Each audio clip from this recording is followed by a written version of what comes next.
This is Jerry Curtis Consulting Group. I want to talk to you today.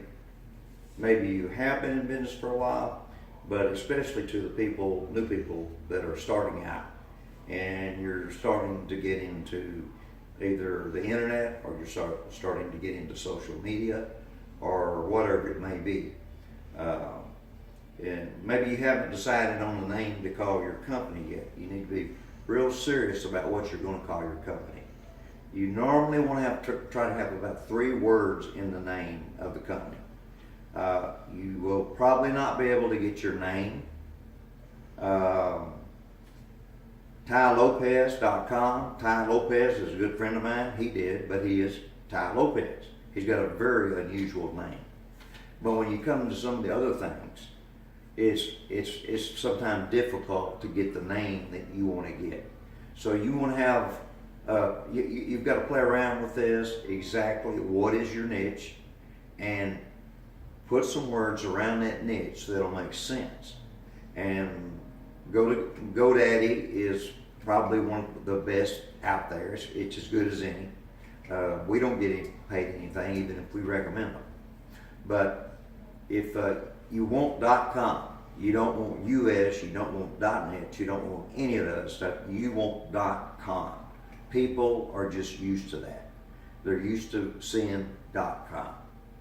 And then when you start, and you start hearing about, well, okay, do I have an S corporation?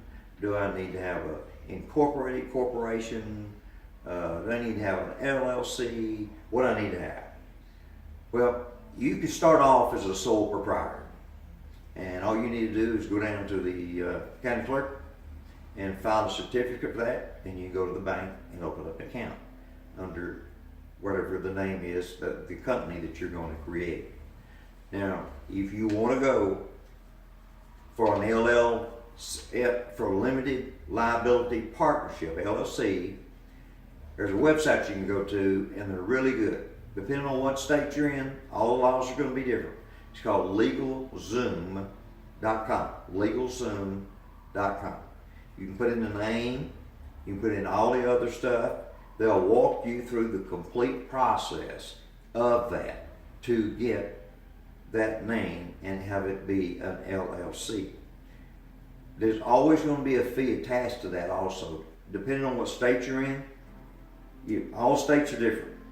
So that's something you have to find out from the county clerk. You don't want to do this until you've got all of that done, and then once you got that done, you want to find a lawyer. And if you don't have a lawyer of your own or one that you trust, you want to call a friend. You want a lawyer that's recommended by somebody. You don't want a lawyer out of a phone book. And you want to run all this by him, let him look at it, let him make sure it's legal, and take all of these necessary steps. If you do this right from the very start, then you shouldn't have any problem. If we can help you further, this is Jerry Curtis Consulting. Give us a call, 214-384-6616.